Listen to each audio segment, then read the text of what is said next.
வரல வந்திருக்கிறீங்க. சரி, போன வாரம் ஆண்டவர் ஒரு குடும்பம் எப்படி இருக்கணும் என்பதை ஆவியானவர் பேசினார். அதில் புருஷர்களுக்கு ஒரு 3 பாயிண்ட்டும் சகோதரிகளுக்கு ஒரு 4 பாயிண்ட்டும் சொன்னார். நான் திருப்பி சொன்னேன்னா, நான் கடந்த நாட்களில் புருஷனையும் மனைவியும் குறித்து பேசிட்டு பிள்ளைகளுக்காக அடுத்த வாரம் பேசுகிறேன்னு சொன்னேன். ஆனால் பேச முடியல. இன்னைக்கு ஒரு குடும்பத்துக்கு அடுத்த நிலை இருக்கிறது என்ன அப்படின்னா, ஒரு வீட்டுக்கு அடுத்த நிலை இருக்கிறது முக்கியமானது என்னன்னா சபை. என்னது? சபை. ஒரு வீடு ஒரு குடும்பத்துக்கு எவ்வளோ அவசியமோ ஒரு ஆத்மாவுக்கு சபை மிக அவசியம். சபை மிக அவசியம். கவனிக்கணும். நான் பேசுகிறத தயவு செஞ்சு அசட்டியாக எண்ணிடாதீங்க. நீங்கள் கேர்லெஸ்ஸாக இதை விட்டுடாதீங்க. எவ்வளோத்துக்கு எவ்வளோ நீங்கள் ஜாக்கிரதையாக கேட்டு அசட்டை இல்லாமல் அதை கவனித்து நீங்கள் கேட்டுட்டு போகிறீங்களோ அந்த அளவுக்கு உங்கள் வாழ்க்கையில் கடவுளுக்குள்ளே நீங்கள் வளர முடியும். கடவுளுக்குள்ளே என்ன செய்ய முடியும்?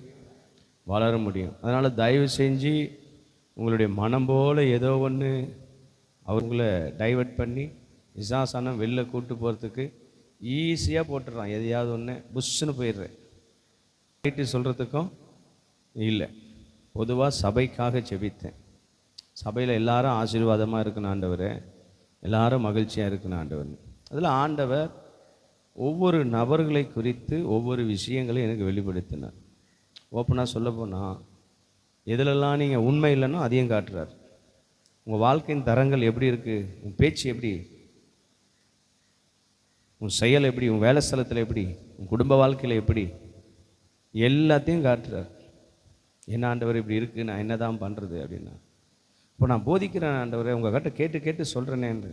அப்போ ஆண்டவர் சொன்ன ஒரே விஷயம், கேட்குற வார்த்தையை சபையோடு விட்டுட்டு என்ன செஞ்சிடறாங்க, போயிடுறாங்க. அந்த 4 விதை சொல்கிறார்ல, 1 வழி அருகே, 2வது முள்செடி, 3வது கட்பாறை, 4வது நல்ல நிலம். இதில் ஒவ்வொன்றுத்துக்கும் ஒவ்வொரு அர்த்தங்களை போட்டிருக்கு.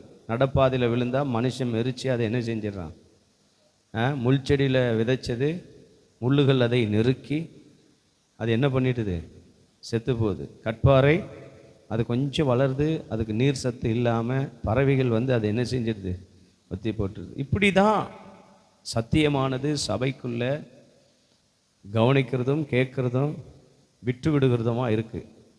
அப்படின்னா என்ன செய்யலை அப்படின்னு சொன்னால், அதை ஏற்றுக்கொள்ளலை மனது, அதை விசுவாசிக்க ஆரம்பிக்கலை, அதன்படி செய்கிறதுக்கு முன் வர இல்லை. 4 காரியம் பேசினேன். யாருக்காவது நினைவு இருக்கா? இங்கெல்லாம் கேட்க மாட்டேன். சுனாமி கோரஸ் பிரேயரில் கேட்டேன், ஏமா 4 காரியம் சொன்னேன் பெண்களை குறித்து, வெறியும் பெண்களாக இருக்கிறீங்க, 4த்தையும் வரிசையாக சொன்னீங்கன்னா என் பாக்கெட்டில் ஒரு 1000 ரூபாய் இருக்குது, நான் கொடுத்துட்டு போயிடுறேன்னு. இங்கே கேட்க முடியாது.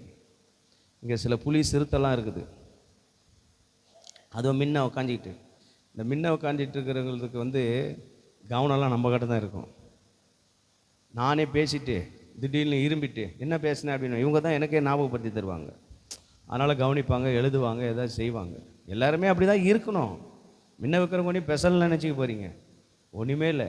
இங்கே நிற்கிற நானே உங்களில் ஒருவன். அல்லேலூயா. ஒன்றும் கிடையாது. அப்படி தான் இருக்குது. நம்மலாம் பெரிய பாஸ்டர்